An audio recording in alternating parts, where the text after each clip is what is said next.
Welcome to the System Simplified podcast, where we feature top leaders who share stories on how to successfully systemize a business. Now, let's get started with the show.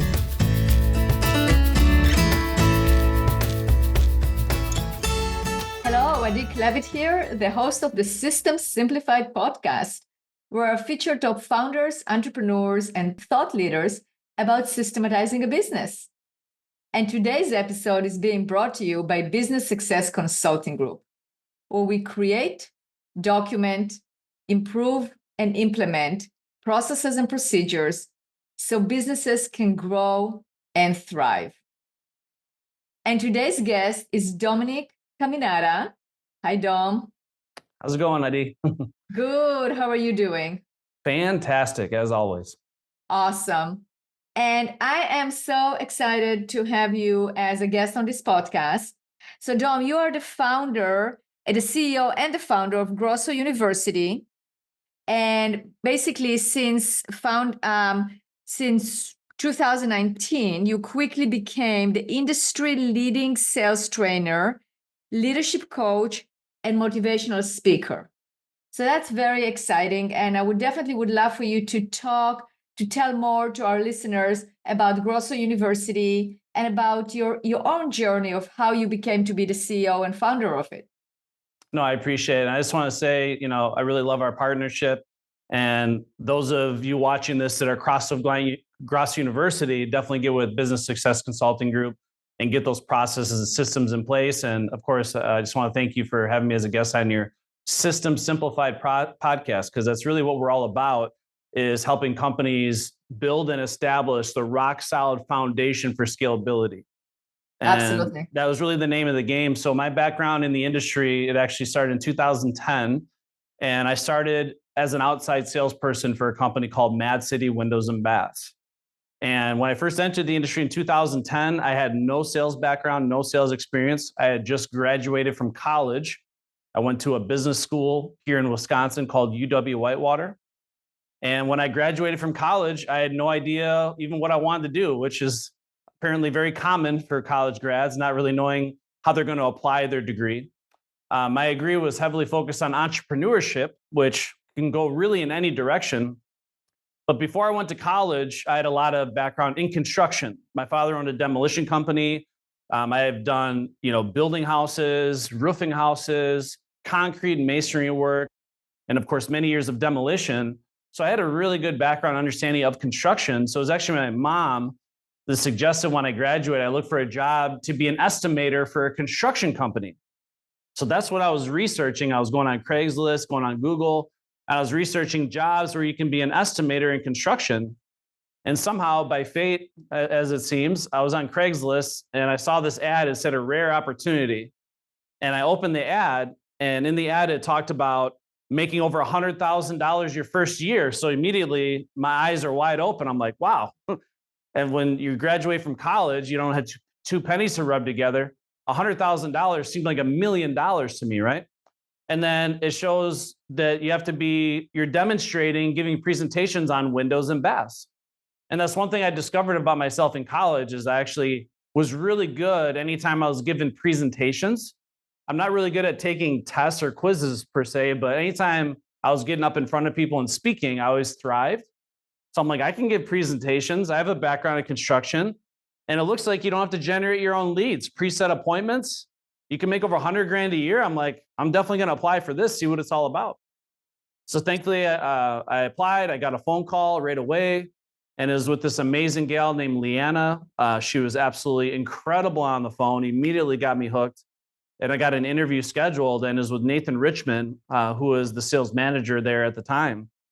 And thankfully, they brought me in, someone with no experience, simply because I had the right attitude for the job. And they had this system that I've never heard of before called the Grosso 10-step sales process. And that was the system that Nathan had just brought to Mad City at the time. And I had no other sales background. I had no other bad habits. But one thing I did have was a great attitude, work ethic, and I was hungry. And I just simply learned this process. And my first 7 sales in a row, I closed back to back to back to back. It was easy for me. For having no sales background to one call closing, my first 7 sales in a row, I was like, what in the world? This is unbelievable. And then I started to quantify, what if I could do this every week?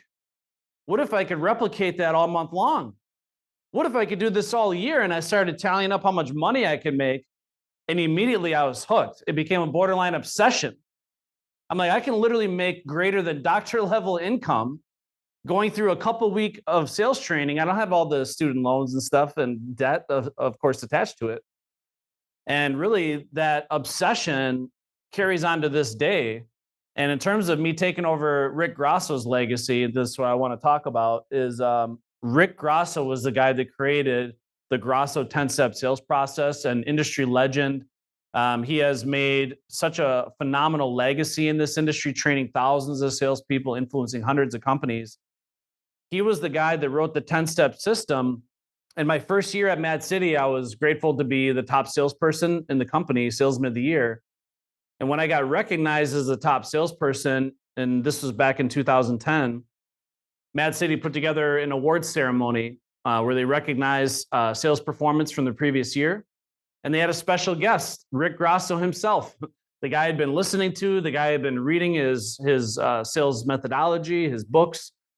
And he came in with his solid gold Rolex watch, his fancy shirts, obviously dressed to the nines, and he's ordering $300 bottles of wine like they're nothing. And he's telling stories about how he's traveling all over the country, training some of the top companies in the industry, influencing thousands of salespeople, really living the dream life, living the American dream simply by sharing his wisdom with other people all over the country.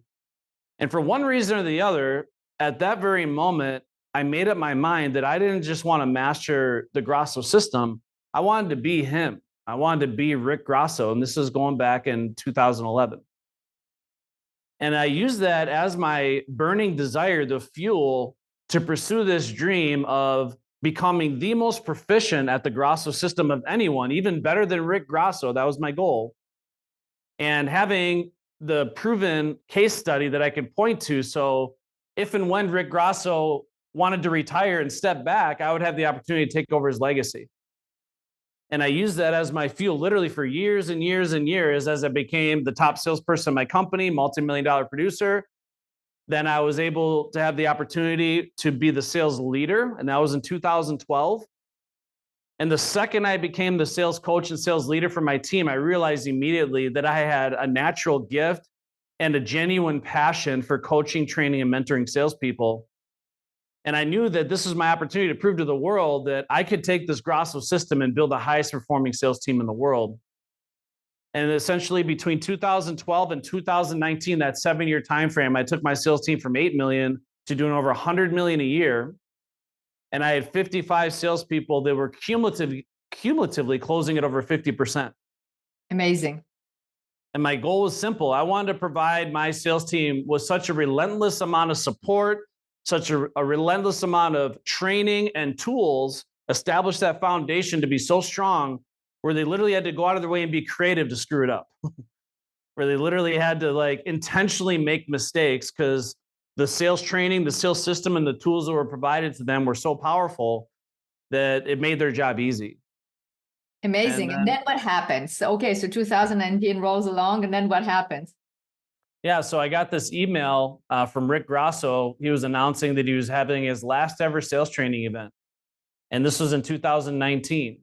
And he was basically hosting Closers Camp in Washington, D.C., and he's promoting it as his last ever. So I knew that was my opportunity. If I was serious about taking over his legacy, I had my case study. I proved that I knew this system better than anybody, and I could use the system to coach and train the sales army. Now my goal was to go to this camp, absolutely destroy everybody there, because closers camps are sales competitions.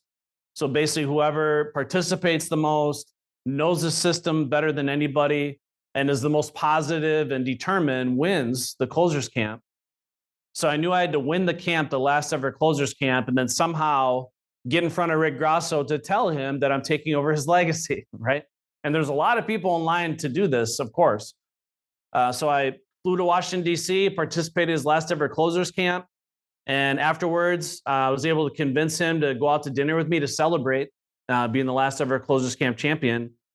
And it was at that dinner. One thing we train out at Grosso University is you don't ask for the business, you assume the business with a relaxed, assertive confidence. So I told Rick Grosso, I didn't ask his permission. I said, the reason why I'm here is, of course, I wanted to be here for your last ever closers camp, but my real purpose for being here is I just wanted to tell you in person that I'm taking over your legacy. And his response was, I couldn't think of anybody better.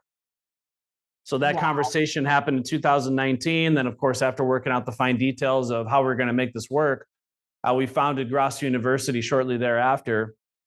And now my mission is simple. I want to create the single greatest, most powerful sales training and business development platform in the world. And I'm not just limiting it to the United States. We already translated our sales training into Spanish. I want to translate it into multiple languages so we can appeal to people all over the country. And that's what I've been on the mission for ever since. And that's stuff that we can talk about here a little bit more. But this has literally been a dream of mine since 2010. And I'm living proof that you become what you think about. So for me, it was like, I knew I was going to take over Rick Grosso's legacy. I knew it to be certain. It was undeniable. No one was going to stop me. And it was just a matter of time. The clock just didn't catch up yet. So when that opportunity finally presented itself, I pounced straight on the opportunity. And now my mission is simple, especially now with Rick Grosso's passing. I want to make it my goal to leave a legacy in the industry just like he did and fill those gigantic shoes that he left. So that is amazing, Dom. It's such a great story. And it's not just a story. It's basically showing that you are walking the walk and not just talking the talk. I mean, you've been there, you succeeded, and now you are passing it along, which is so inspiring. I mean, absolutely inspiring. Yeah, and that's how we explain it to our clients is we don't want them to have to learn through cost prohibitive trial and error like I did. You know, obviously my journey to building the sales team wasn't all sunshine and rainbows. There was a lot of growing pains, a lot of mistakes were made, a lot of failures. But that's the great thing is out of that 10-year journey, you know, building this high performance sales team, there's a lot of things I learned along the way. Not only like what are the tools and the systems and processes we need, but more importantly, how do we utilize these tools to command our team effectively? Right? Absolutely. Yeah, absolutely. That is incredible. That is absolutely an incredible story here. So, you know, you talked about sales leadership, right? So we have the salesperson, the salespeople themselves, but then you also mentioned, you know, you became a sales leader and you build your group or you build the company from 8 million to 100 million. And that is a true leader because you can actually show results. I mean, the thing that separates you definitely than others is that you can actually name those numbers and those are results. So you know what you're talking about. Right. So tell me more about your concept of sales leadership. Why is it important? And what are the key components of a good sales leader? So I really like that question. What I'm seeing in the industry is a lot of salespeople or sales leaders rather have the exact opposite view as to what it takes to be an effective leader. So I always define my leadership style as being selfishly selfless. So being selfishly selfless. Now I say selfishly because of course I have my own goals. I have ambition. I have things I want to achieve and accomplish in my life. So selfishly, I do want things for myself and my family.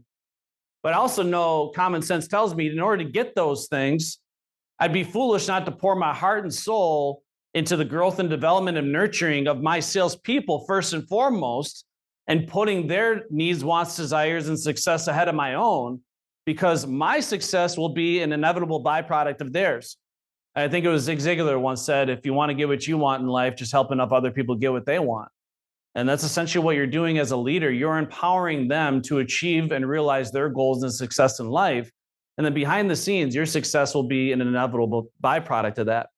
So I used to do things that are not normal for leaders to do, but I did these things because if I could truly be wholeheartedly selfless and my sales team knew that I would literally take a bullet for them and do anything humanly possible to support them, to be their wingman, to be there at their side in the trenches, providing them with the tools and relentless support to succeed, I would be the type of leader that they would want to work for.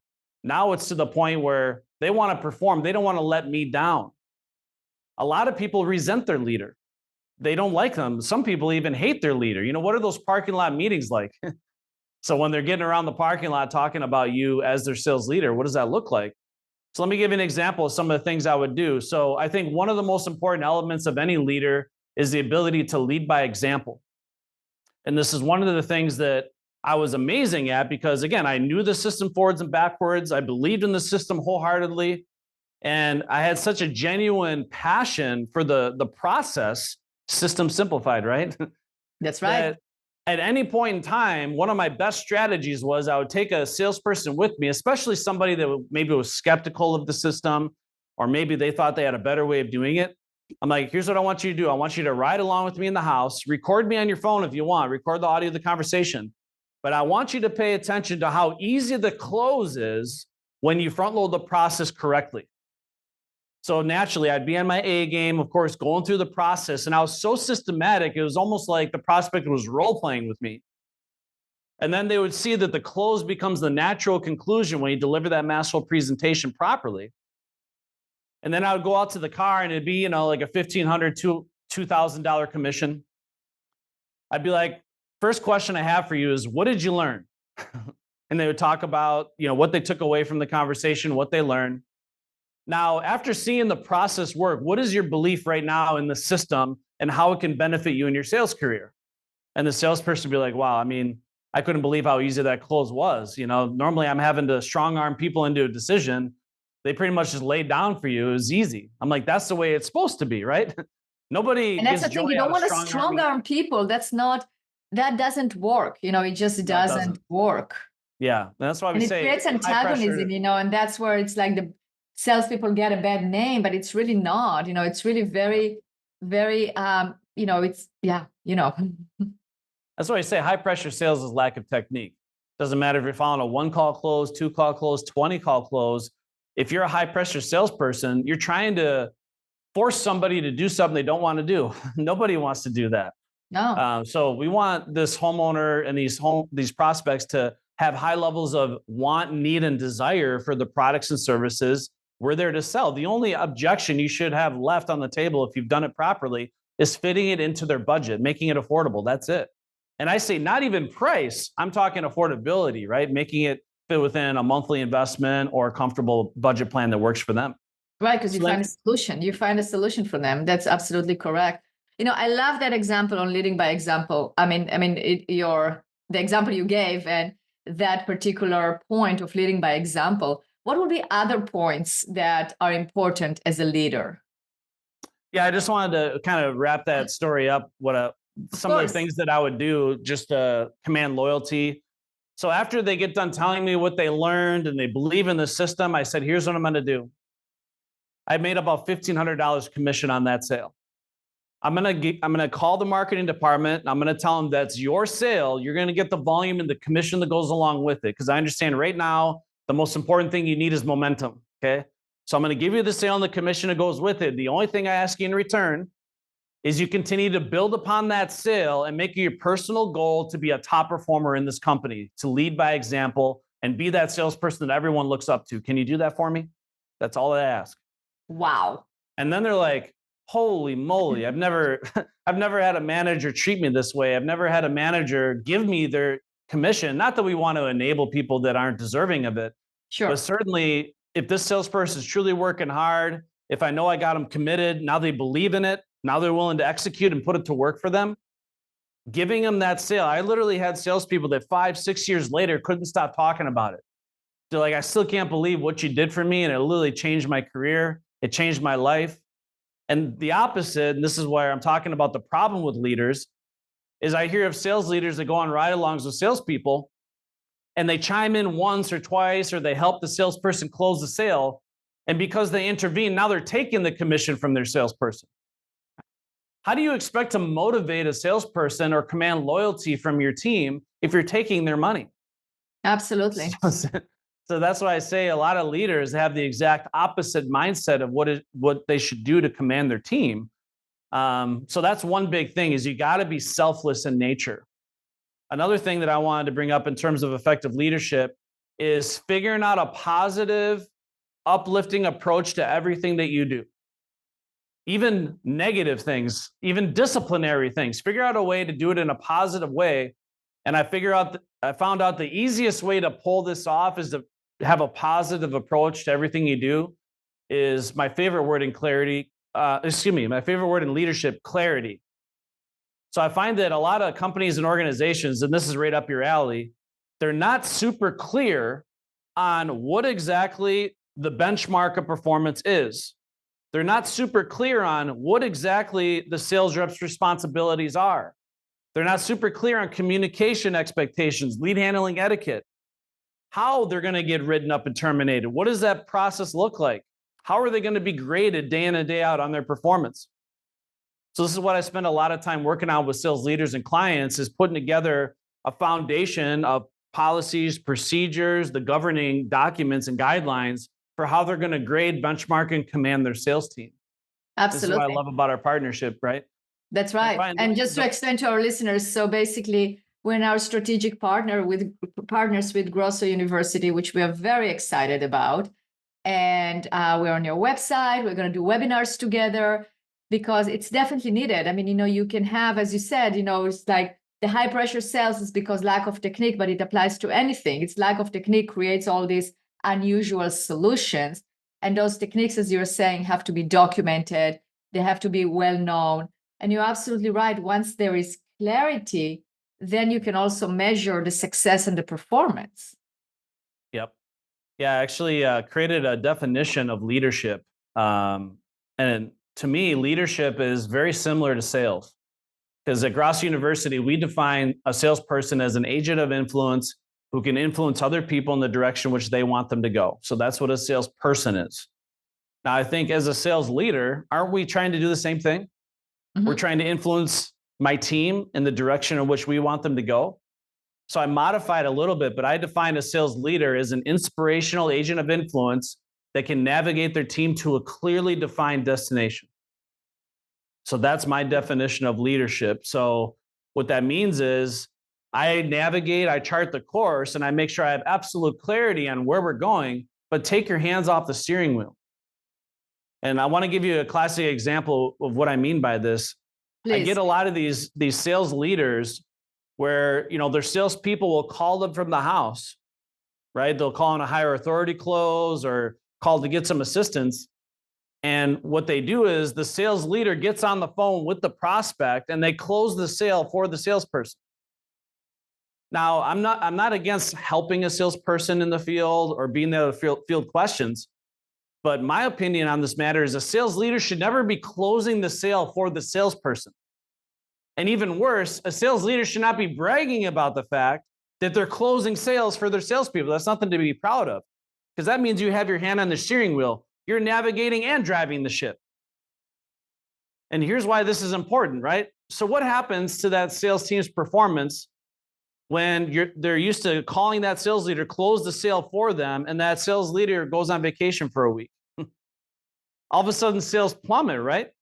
Yeah, there's dependency, and it's not the way you lead or the way you manage, because what you're creating is you're basically creating that single-handling everything and basically creating that dependency on you that it's not going to work.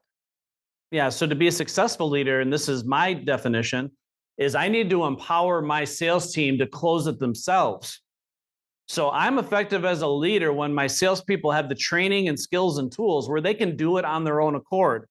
They're not having to rely on an outside, sales manager or sales leader to close the sale for them. That's nothing to be bragging about. And I've literally been in organizations where the sales leader is closing 70% of all the sales coming through the door on the phone. So that's not scalable. Mm-hmm. And that's not anything to be proud of, right? Right. So that's the difference between driving the ship and simply influencing your team and navigating the course and inspiring them to do it on their own accord. And Absolutely. The more that we do to be that crutch for our salespeople where we're doing things for them, it actually weakens them over time. It weakens their performance. So if I want to build a high-powered culture of accountability, and I want to empower these agents of influence to be truly tenacious sales warriors, I need to, again, provide relentless training, support, all the tools they need to succeed, the most rock-solid foundation to support their sales career, but then they need to drive the ship. Absolutely, because that's empowerment. Dom, this is amazing. We can talk for hours, and we probably will, but Yeah. our listeners probably go, I want to know more. I have to learn more from Dom. I mean, Dom definitely knows what he's talking about. I mean, you command certainty, you command knowledge, you prove that you can do whatever you say you're going to do. And the beauty of it is that you're also willing to impart that knowledge and give it to others, and you're not just keeping it to yourself. Yeah. So honestly, anybody that is willing, that is humble enough to learn, and anyone that wants to put hard work, because it's not easy. It's not going to be just like, hey, you have to be committed. You have to make decisions. You have to make decisions. You want to be the best. You have to commit yourself. You have to try. And honestly, you have to also hear no, because as salespeople, we always hear no. I mean, it's not, I'm sure that even you don't close 100% of the time, right? No, not even close. That's right. But it's a willingness to actually accept that and move forward and have enough tenacity. So all those things have to exist, but you have the technique, you have the know-how, and people should follow that.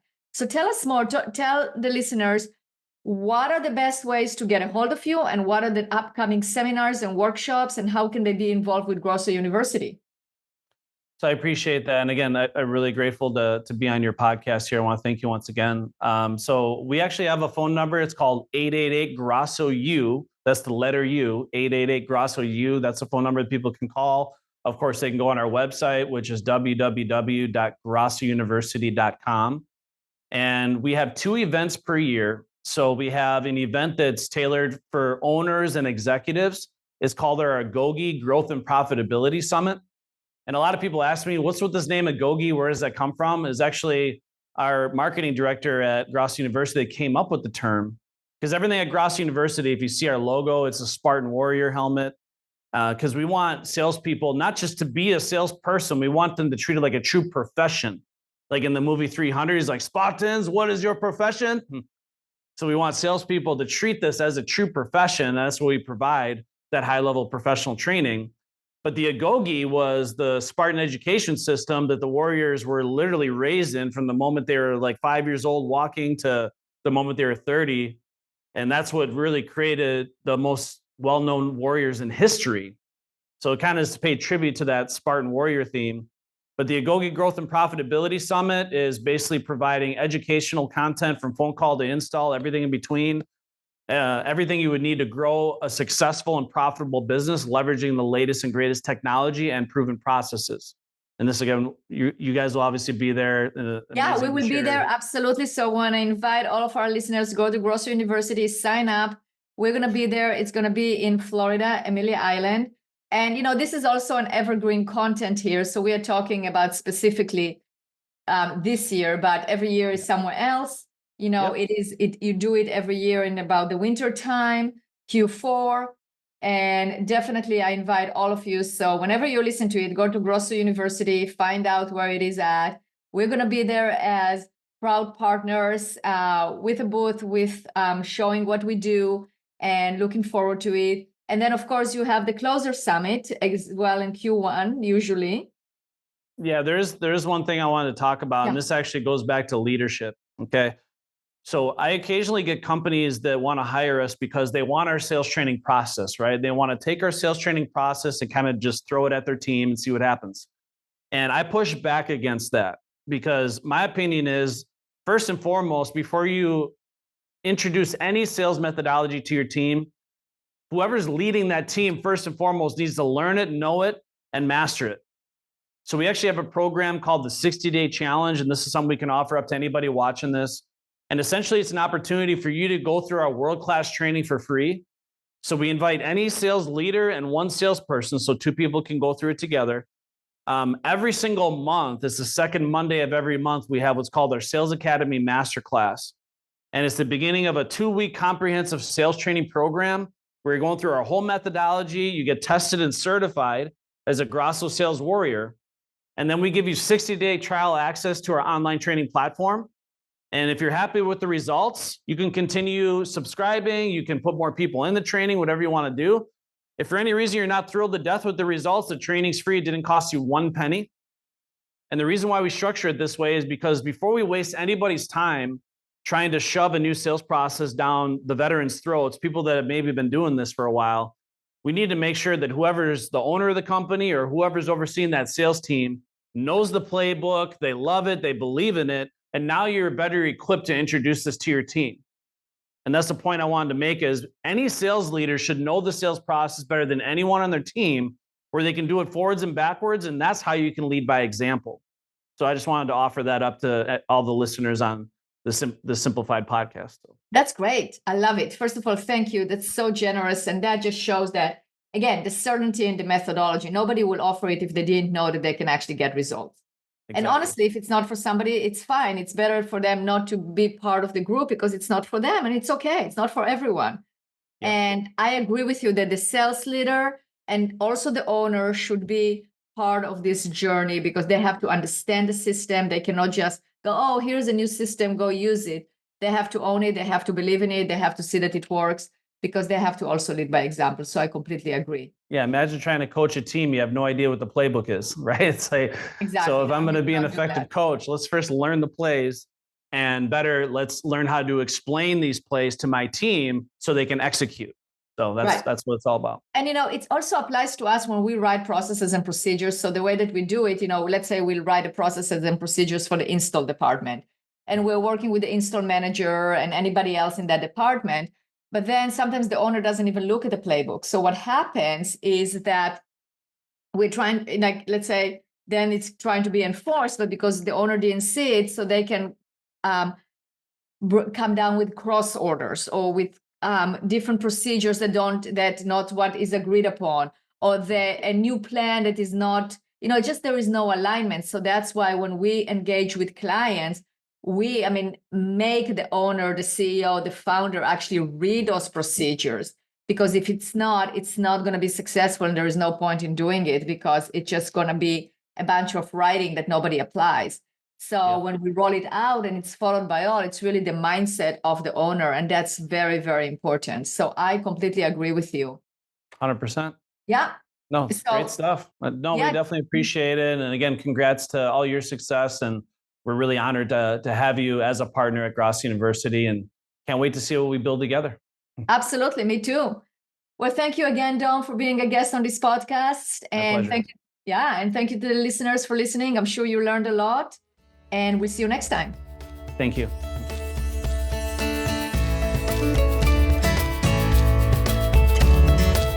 Thanks for listening to the System Simplified podcast. We'll see you again next time, and be sure to click subscribe to get future episodes.